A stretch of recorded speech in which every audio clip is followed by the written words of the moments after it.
이번에는 안 될 것 같아 당분간 연기하겠습니다. 여기는 파리의 어느 기자회견장. 한 여성이 발언을 마치자마자 사방에서 야유 소리가 들려옵니다. 대체 이 여성이 어떤 걸 연기하겠다고 발표한 건지 함께 알아보러 가실까요? 잠깐, 1초 만에 누를 수 있는 좋아요 버튼만 눌러주시면 영상 제작에 큰 힘이 됩니다.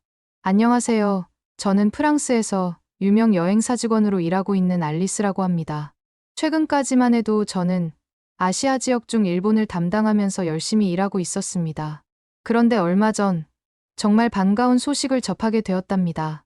요즘 들어 프랑스 사람들 사이에서 K-팝, K-무비, K-드라마, K-뷰티 등 한국 문화에 대한 관심이 급격히 높아지면서 한국 여행에 대한 수요도 엄청나게 늘어났다고 하더라고요.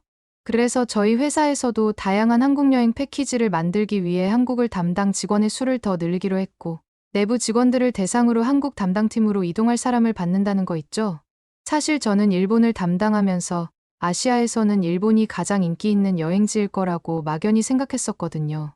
그래서 그때 당시에는 일본에 대해서만 열심히 공부했었죠.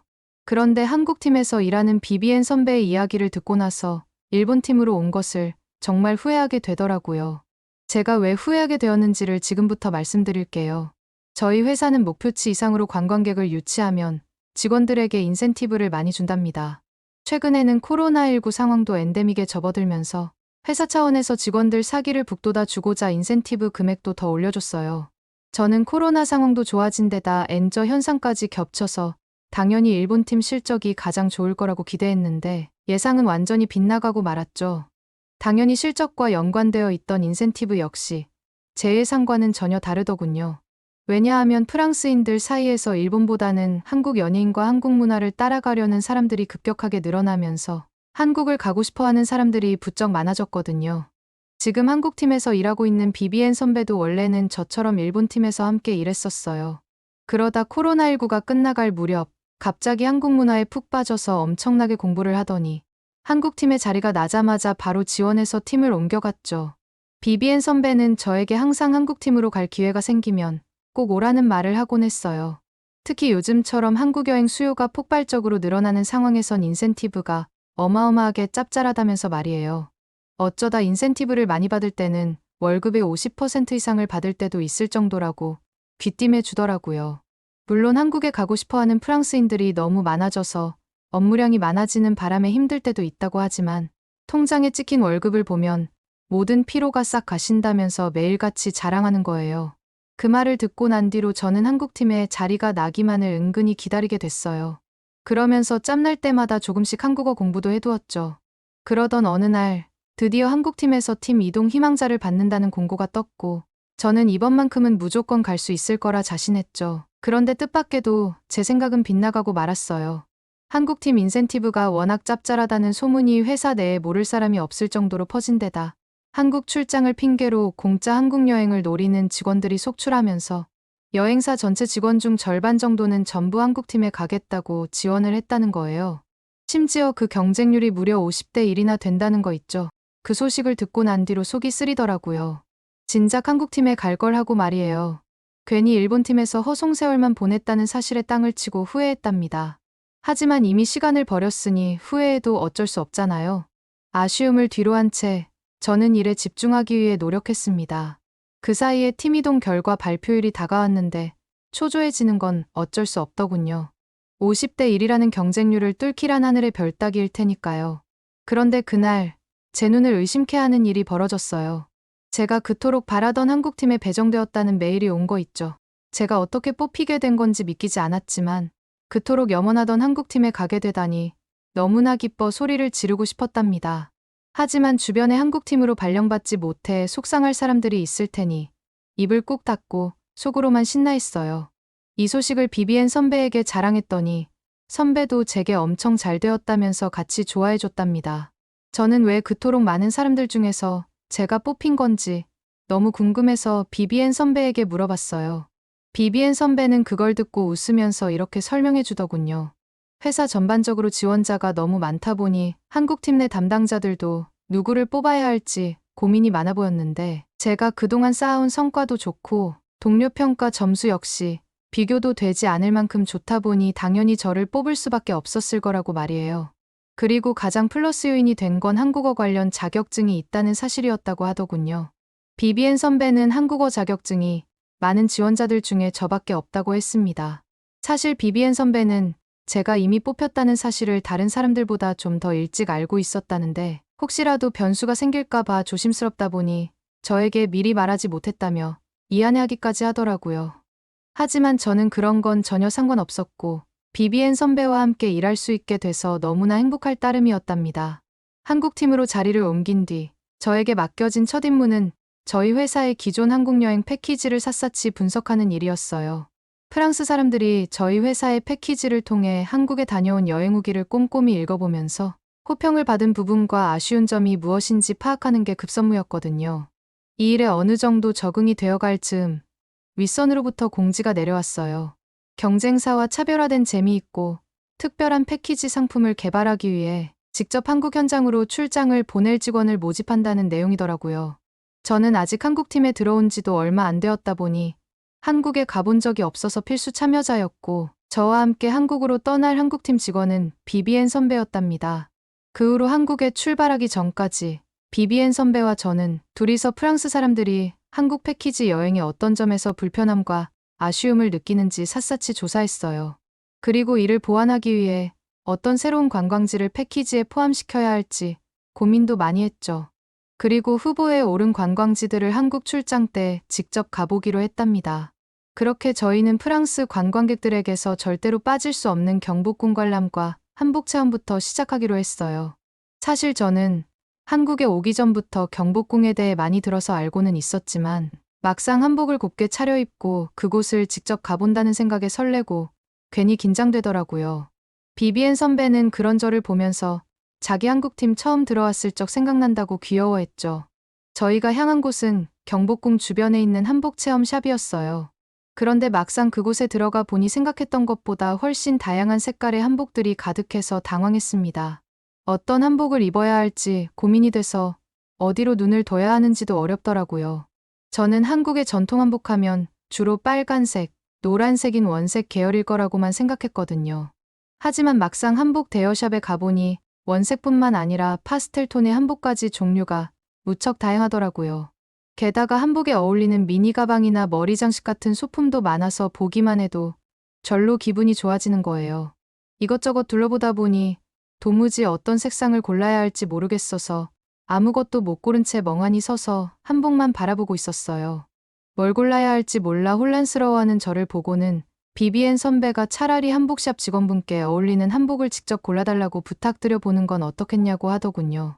한국어가 아직 어색해서 한국어로 말을 걸기는 부끄럽긴 했지만 용기를 내어 여쭤보았답니다. 직원분께서는 한참 동안 제 얼굴을 뚫어지게 보시더니 갑자기 여름 쿨톤이라는 얘기를 꺼내시는 거예요. 여름 쿨톤은 연하늘색 한복을 입으면 정말 잘 어울린다고 말씀을 해주시면서 한복을 가져와 제 몸에 대고 한복과 제 얼굴을 번갈아 가면서 보면서 웃으셨어요. 저는 여름 쿨톤이라는 단어는 처음 들어보는 말이라 무슨 뜻이냐고 물어봤어요. 직원분께서는 한국에서는 퍼스널 컬러라고 해서 사람마다 얼굴에서 비치는 색에 따라 그걸 분석해서 본인에게 맞는 화장품이나 옷 색깔을 고르는 게 요즘 인기라고 하더라고요. 직원분께서도 퍼스널 컬러에 관심이 많아서 열심히 공부하고 있다면서 자기 한 번만 믿고 하늘색 한복을 입고 나오라고 하시더군요. 저는 그렇게 직원분이 고른 연하늘색 치마가 있는 한복을 입어보고 나오자 BBN 선배와 직원분 모두 엄지손가락을 치켜 세워주셨어요. BBN 선배는 직원분께 이렇게까지 잘 어울리는 한복을 어떻게 고를 수 있었냐며 감탄하셨고 자기도 어울리는 한복을 골라주면 안 되냐고 했어요. 저희는 직원분께서 골라주신 예쁜 한복으로 갈아입은 후 머리를 어떻게 해야 될지 몰라 거울 앞에 서서 머리를 이리저리 만지고 있었습니다. 그때 직원분께서 머리까지 예쁘게 손질해 주시겠다며 화장대로 안내해 주시더라고요. 한 올 한 올 정성스레 따아 올려주시는 직원분의 섬세한 손길에 정말 감동했답니다. 평소 지저분하고 부스스했던 제 머리카락이 단숨에 깔끔하고 단정해지는 모습을 보니 정말 신기했어요. 여기에 직원분께서 각자 어울리는 머리 장식까지 꽂아주니 마치 공주님이 된 듯한 기분마저 들더라고요. 그렇게 화려한 모습으로 단장을 끝낸 저희는 경복궁으로 당당하게 걸어갔답니다. 처음에 한복을 입었을 때는 부끄러웠는데 한껏 꾸며진 모습을 보니까 더 자신감이 생기더라고요. 웅장한 고궁이 모습에 압도당한 것도 잠시, 저는 경복궁 곳곳을 누비며 한국의 역사와 문화를 이곳저곳에서 느끼기 시작했어요. 아마 한국의 매력을 제대로 체험할 수 있는 장소라면 경복궁이 최고가 아닐까라는 생각이 들더군요. 수백 년의 세월을 견뎌낸 건축물들은 그 오랜 시간에도 불구하고 여전히 고급스러운 멋과 아름다움을 간직하고 있었어요. 화려하면서도 단아하고 기품 있는 모습이 어우러진 이 궁궐의 모습에서 화려함과 절제미가 공존할 수 있다는 걸 처음으로 깨달았답니다. 경복궁이 한국 여행의 하이라이트로 꼽히는 이유를 직접 경험하고 나니 바로 이해가 되더라고요. 그렇게 한복을 입고 경복궁에서 많은 인증샷을 찍은 후에 저희는 다음 행선지인 청계천으로 발걸음을 옮겼어요. 청계천은 경복궁에서 그리 멀지 않은 곳에 있었거든요. 프랑스인들은 도심 한복판에서 생강처럼 자연 경관을 즐길 수 있다는 곳에 큰 매력을 느끼는 거 알고 계셨나요? 도심 한복판에서 자연 경관이 유지되는 것도 힘들고 그걸 깨끗하게 관리하는 것도 아주 힘들다는 걸 잘 알고 있거든요. 거기다가 파리 생강공원은 깨끗하게 잘 유지되지도 않으니 프랑스인들이 청계천을 직접 보게 되면 높이 평가할 거라는 게 예상이 가서 저희는 다른 여행사와는 차별화된 패키지 상품을 만들기 위해 직접 청계천을 가보기로 했답니다. 사실 비비엔 선배도 청계천은 처음 가본다고 해서 저희 둘 다 상당한 기대감을 안고 있었답니다. 하지만 한편으론 약간의 의심도 들었어요. 그냥 작은 도심 하천이라는데 관리가 제대로 되고 있을지 좀 걱정이 되기도 했거든요. 하지만 저의 우려와 달리 청계천에 도착해보니 시민들이 편히 산책할 수 있도록 도보가 아주 잘 정돈되어 있었고 하천을 감상하며 앉을 수 있는 계단식 공간도 훌륭하게 조성되어 있더라고요. 그 광경을 보면서 저는 프랑스라면 어땠을까 생각하니 절로 고개를 절레절레 흔들어졌습니다. 제가 그렇게 고개를 흔들고 있으니 비비에는 뭐 하는 거냐고 묻더라고요. 저는 프랑스에 이만한 하천이 있었다면 어땠을지 비비엔한테 얘기를 했어요. 아마 벌써 저 하천에 온갖 생활 쓰레기가 나뒹굴고 있었을 거고 물은 프랑스 사람들이 노상방뇨를 해서 심하게 오염되었겠죠? 심지어 길 가는 사람들이 큰 길 가리지 않고 볼일을 보는 광경도 상상이 갔어요. 제 말을 듣고 있던 비비엔 선배도 크게 공감하며 웃음을 터뜨리더군요. 같은 하천이라도 한국과 프랑스의 관리 수준은 상상만 해도 엄청난 차이가 날 것 같았어요. 한국에서는 당연한 일상인 것들이 왜 프랑스에서는 그렇게 하지 못하는 건지 문득 부끄러운 생각도 들더라고요. 파리가 낭만의 도시가 아니라 이제는 악취가 진동하는 도시로 전락해버린 현실이 새삼 마음 아팠답니다. 한편 청계천의 물가에 자라난 수풀들을 보니 이곳이 얼마나 정성껏 가꾸어지고 있는지 알 것만 같았어요. 저는 문득 물 위에서 물고기 같은 것이 헤엄치고 있는 걸 봤다고 비비엔 선배에게 말했죠. 그랬더니 선배도 몹시 놀라는 눈치였어요. 이렇게 좁은 도심 하천에서 물고기가 산다는 게 믿기지 않는다면서 말이에요. 청계천이 얼마나 잘 관리되고 있는지 물고기만 봐도 알 수 있었죠. 비비엔 선배는 청계천을 바라보면서 사실 지금의 청계천은 옛날에는 고가도로로 덮여 있었던 걸 알고 있었냐고 묻더라고요. 그 말을 듣는 순간 온몸에 소름이 돋았어요. 서울 한복판에 잘 가꾸어진 아름다운 하천이 있다는 게 새삼 신기했는데 그 위로 한때는 거대한 고가도로가 덮여 있었다니 상상조차 되지 않았거든요. 지금의 청계천은 마치 원래부터 이런 모습이었던 것처럼 자연스럽게 도심과 어우러져 있으니까요. 저는 비비엔 선배의 말을 듣곤 한국은 도대체 서울을 발전시키기 위해서 얼마나 힘을 쓴 거냐고 대단하다고 말을 했습니다. 그렇게 저는 비비엔 선배와 함께 청계천을 천천히 거닐며 이런저런 대화를 했고 청계천을 저희 패키지 여행 상품에 포함시킬지 진지하게 고민하고 있었답니다. 그런데 산책 중에 저희는 깜짝 놀랄 만한 광경과 마주쳤어요. 바로 우리 가족들이 청계천을 돌아다니고 있는 거 있죠. 수컷오리가 암컷오리를 바짝 뒤쫓으며 귀여운 아기 오리들과 함께 졸졸 따라다니던데 어찌나 귀엽던지 정말 깨물어주고 싶더라고요. 저는 청계천의 수질이 대체 얼마나 맑길래 이렇게 오리들이 서식할 수 있는 거냐며 너무 신기해서 계속 오리들을 사진을 찍었답니다. 청계천을 저희 패키지 상품에 넣는다면 이런 자연 속 작은 재미까지 함께 즐길 수 있을 테니 패키지 상품의 큰 장점이 될 수 있을 거라는 생각이 들더군요. 이걸 비비엔 선배에게 말씀드렸더니 선배 역시 인정한다면서 흔쾌히 동의해 주더라고요. 그렇게 저희는 청계천을 여행 코스에 넣기로 최종 결정했답니다. 다음 날 저희 일정은 한강공원으로 향하는 것이었어요. 사실 그전까지 저는 한강공원을 그저 파리의 생강처럼 도심을 가로지르는 평범한 강변공원쯤으로 생각했거든요. 하지만 실제로 와서 보니 그 규모와 풍경이 제 상상을 완전히 뛰어넘더라고요. 드넓게 펼쳐져 있는 광장을 중심으로 닭꼬치부터 솜사탕까지 다양한 길거리 음식들이 가득했어요. 게다가 계단 쪽에선 누군가가 감미로운 기타 연주와 노래를 부르는 버스킹 음악 소리까지 들려오고 있더라고요.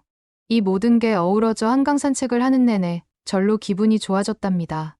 사실 이번 한강 나들이에는 또 다른 중요한 목적이 있었어요.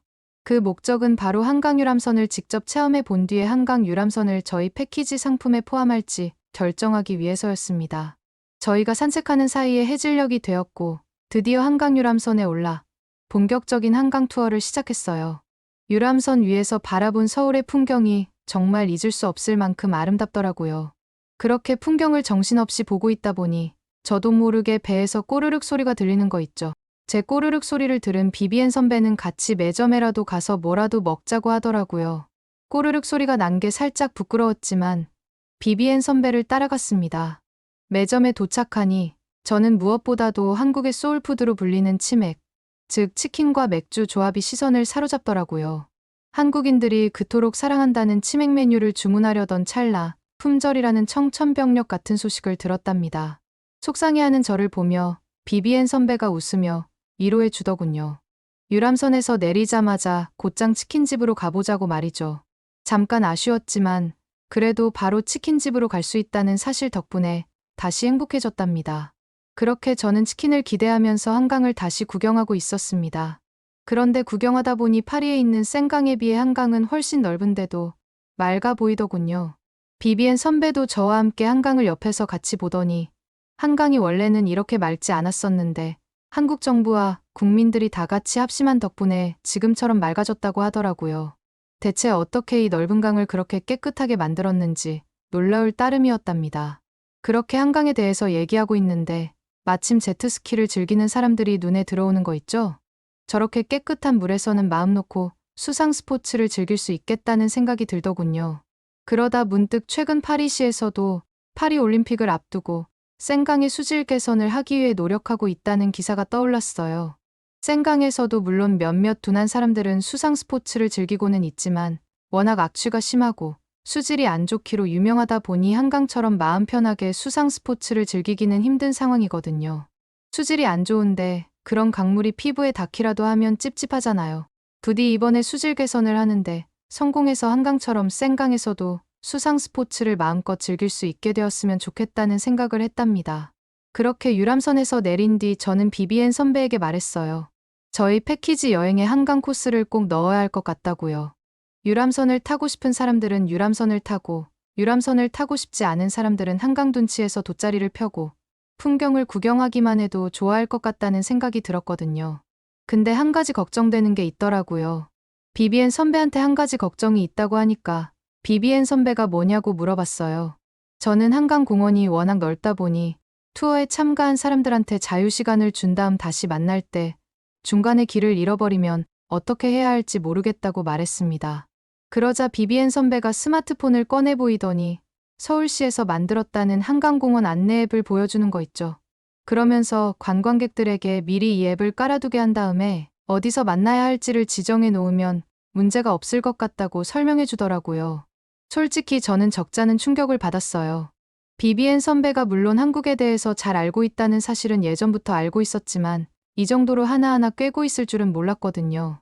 그래서 저도 비비엔 선배처럼 한국에 대해서 더더욱 꼼꼼하게 공부를 해야겠다는 생각이 들었답니다. 그렇게 한강 구경을 마쳤는데 비비엔 선배가 한국에 올 때마다 꼭 들른다는 치킨집이 있다면서 저를 데려가더라고요. 거기가 자그마치 30년이나 된 치킨집이라는데 한국 현지인들도 즐겨 먹을 정도로 맛있는 곳이라는 거 있죠? 하지만 정작 그 집에 도착해보니 저는 당황할 수밖에 없었어요. 외관이 좀 허름해 보여서 맛있을지 살짝 의심스럽더라고요. 은근슬쩍 가게 여기저기를 스캔하면서 진짜 여기서 맛있는 음식이 나올 수 있을까 하는 생각을 했습니다. 제가 좀 꺼림직하다는 표정을 짓는데도 불구하고 비비엔 선배는 주저없이 집에서는 후라이드 반, 양념치킨 반이 나오는 반반 조합이 가장 유명하다면서 반반 치킨을 주문하더라고요. 그렇게 주문한 치킨이 나왔는데 접시 하나에 치킨이 맛별로 반마리씩 담겨있는 비주얼이었습니다. 솔직히 처음 보는 비주얼이라 놀라서 넋놓고 치킨을 구경하고 있었는데 비비엔 선배가 갑자기 양념치킨을 먹어보기 전에 후라이드 치킨을 먼저 먹어보라는 거 있죠? 그래서 저는 비비엔 선배가 시키는 대로 후라이드 치킨에 있는 닭다리를 집어들고 한 입 먹어봤는데 아직도 그때의 맛만 생각하면 침이 저절로 넘어간답니다. 겉은 엄청나게 바삭하면서도 속은 육즙이 풍부했거든요. 그리고 보기에는 분명히 밍밍한 맛이 날 줄 알았었는데 제 예상과 달리 후추향이 듬뿍 나면서 은근히 매운 거 있죠. 그래서 저도 모르게 콜라를 계속 마시게 되더라고요. 다음으론 양념치킨 차례였는데 매워 보이는 비주얼과 달리 달콤하고 짭짤한 맛이 강하더라고요. 그런데 단맛이 짠맛이랑 서로 따로 노는 게 아니라 조화롭게 어우러지는 느낌이다 보니 너무 맛있는 거 있죠. 게다가 살은 또 얼마나 야들야들한지 저도 모르게 입 주변에 양념 소스를 한가득 묻히면서 정신없이 먹어버리고 말았답니다. 이렇게 정신없이 먹다 보니 갑자기 이 치킨집도 저녁 메뉴 코스에 추가하면 투어를 신청한 사람들이 너무 좋아할 것 같다는 생각이 들더라고요. 그래서 이 생각을 비비엔 선배에게 말하니 안타깝게도 이 식당 크기가 워낙 작아서 여행 온 사람들을 모두 받기에는 역부족일 거라고 하더군요. 이게 오히려 패키지 상품의 하이라이트가 될 수도 있겠다는 생각을 했는데 많이 아쉬웠답니다. 프랑스에 돌아온 지금도 잊을 수 없는 맛이니까요. 그렇게 한국 출장을 다니면서 한국의 이곳저곳을 돌아다니고 저희는 다시 프랑스로 돌아왔어요. 그리고 한국 출장 때 조사한 내용들을 바탕으로 새로운 패키지 여행 상품을 기획하느라 정신이 없었답니다. 특히 경복궁, 청계천, 한강 같은 명소들은 필수 코스로 넣기로 했고 식사 메뉴는 불고기와 파전 그리고 비빔밥같이 프랑스 사람들이 좋아할 만한 음식들 위주로 구성하기로 했어요. 그런데 이게 대체 무슨 일이죠? 놀랍게도 저희가 기획한 패키지 상품이 입소문을 타면서 예약 문의가 빗발치기 시작하는 거 아니겠어요? 덕분에 저번과는 달리 이번에는 실적 인센티브를 정말 많이 받을 수 있게 되었답니다. 대충 받기 전에 계산을 해봤는데 월급의 50%가 훨씬 넘어 입이 저절로 귀에 걸리더라고요. 한국팀에 오게 된 게 신의 한 수라는 생각이 들었습니다. 그렇게 한국팀에서 만족하면서 일하고 있는데 갑자기 뜬금없는 얘기가 들려오더라고요. 파리에서 올림픽이 열릴 날이 얼마 남지 않게 되면서 회사 내에서 한국팀 직원들 중에 한국어를 할 수 있는 사람들을 대상으로 파리 쪽을 담당하는 부서로 지원해달라는 요청이었습니다. 올림픽 기간에 파리로 한국인 관광객들도 오게 될 텐데 그때 대응하기 위해서 말이에요. 솔직히 이 소식을 들었을 때 부디 제가 선발되지 않기를 바라는 기도를 할 수밖에 없었습니다. 왜냐하면 요즘 파리올림픽을 둘러싸고 프랑스가 여기저기에서 욕을 먹고 있거든요. 일단 파리시에서 생강 수질을 개선하기 위해서만 자그마치 15억 달러라는 어마어마한 돈을 쏟아부었더라고요. 그런데 그 이유가 뭐였는 줄 아세요? 아니 다른 것도 아니고 강에서 최초로 수영 경기를 펼치는 올림픽이라는 타이틀을 얻고 싶어서였다는 거 있죠? 솔직히 파리 시민 입장에서는 쓸데도 없는 이런 세계 최초 타이틀 때문에 훨씬 더 좋은 곳에 쓸 수 있는 돈들을 생강에 쏟아부은 거다 보니 다들 두 발 들고 일어났어요. 게다가 그렇게 개선하겠다고 호언장담하던 생강의 수질은 막상 기대만큼 나아지지도 않았는데 최근 들어 실제로 수질 조사를 진행해보니 도저히 수영 경기를 진행할 수 없다는 결과까지 나온 거 있죠? 솔직히 저도 이 소식을 듣고 나서 화가 나긴 했지만 저보다 더 심하게 화난 사람들은 아예 파리 시장이 생강에서 직접 수영하기로 한 날짜에 맞춰서 생강의 똥이랑 오물을 버려버리자는 시위까지 하는 모양이더라고요. 아마 한국에 있는 한강 정도로만 관리를 했었어도 분명 이렇게까지는 안 되었을 거라고 확신해요. 그런데 더 웃긴 게 뭔 줄 아시나요? 파리 시장은 이 사실을 인정하고 싶지 않았던 모양인지 분명히 생강에서 6월 23일에 수영을 하겠다고 말했으면서 정작 그 날짜가 다가오니 강수위가 높아졌다는 핑계로 수영하겠다는 날짜를 연기해 버렸다는 거 있죠? 아니, 실제로 올림픽이 진행되는 기간에는 지금보다 비가 더 많이 와서 강수위가 얼마든지 높아질 수 있을 텐데 자기도 안 하면서 선수들 보고 수영을 하라는 게 어이없지 않나요?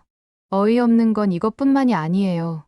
올림픽을 앞두고 파리 지하철 요금과 주요 관광지 입장료는 2배 가까이 올려버렸더라고요. 그리고 외국인 관광객들을 받는다는 핑계로 오히려 파리에 사는 시민들을 거의 강제로 내쫓고 있다는 얘기도 심심찮게 들려오고 있답니다. 당연히 화가 머리끝까지 나버린 파리 시민들은 SNS에 파리에 오지 말라는 식의 보이콧 영상까지 올리면서 항의하고 있어요. 이런 보이콧 영상이 퍼지면서 원래는 올림픽을 맞이해서 파리 여행을 계획했던 관광객들마저 줄줄이 여행을 취소하고 있는 분위기고요. 이 와중에 파리시가 벌이는 짓은 더 가관이에요. 이번 파리 올림픽 때 친환경, 저탄소를 내세운답시고 선수촌에 제공되는 침대를 도쿄올림픽 때 그렇게 욕먹었던 골판지로 만들고 에어컨 대신 선풍기만 지급하겠다는 황당한 계획을 세운 거 있죠. 게다가 파리가 안 그래도 이상기후 때문에 더운데 저런 말도 안 되는 환경에서 선수들이 제 실력을 발휘할 수 있을 리 없으니 그런 재미없는 파리올림픽 따위는 보지 않겠다는 분위기까지 형성되고 말았어요. 이렇게 파리올림픽이 주최 측의 엄청난 판단 오류로 인해 역대급으로 망해버린 올림픽이 될 게 눈에 훤하게 보이니 저희뿐만 아니라 다른 여행사들도 다들 목표치를 채우기 힘들 것 같아서 분위기가 많이 안 좋답니다. 그런데 이 와중에 황당한 게 뭔 줄 아시나요? 오히려 파리 사람들이 파리올림픽 때 차라리 여행이나 가자면서 한국 관광을 신청하는 사람들이 점점 많아지고 있다는 거예요. 이대로 계속 상황이 변한다면 여태 제가 받아왔던 인센티브 중에서 가장 큰 금액을 받게 될 수도 있는 거죠. 하지만 저한테는 이게 전부 남의 일이랍니다. 왜냐고요? 한국팀이 아니라 파리 쪽 부서로 지원을 나가게 되면 한국팀에서 일하는 게 아니니 인센티브는 받을 수 없다는 지침이 내려왔거든요. 물론 한국팀 팀장님이 어떻게든 지원 나가는 사람들을 챙겨주도록 노력하겠다고는 하지만 아무리 그렇다고 한들 금액이 적어질 확률이 훨씬 높은 거잖아요. 결국 최악의 상황에는 인센티브는 하나도 받지 못한 채 일만 힘들어지게 되는 거죠. 그래서 그렇게 지원을 나가기 싫어했던 거였어요. 슬프게도 한국팀에서 한국어 자격증이 있는 직원이라곤 저와 BBN 선배뿐이다 보니 결국 저희 둘이 사이좋게 지원 인력으로 뽑힐 수밖에 없었답니다.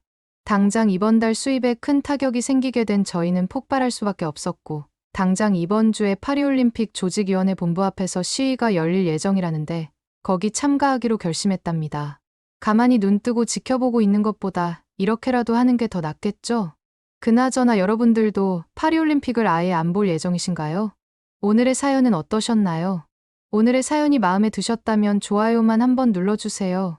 1초밖에 안 걸리지만 좋아요를 한번 눌러주시면 더 좋은 사연을 소개해드리는데 큰 힘이 된답니다. 긴 영상 시청해주셔서 감사합니다. 오늘도 행복한 하루 보내세요.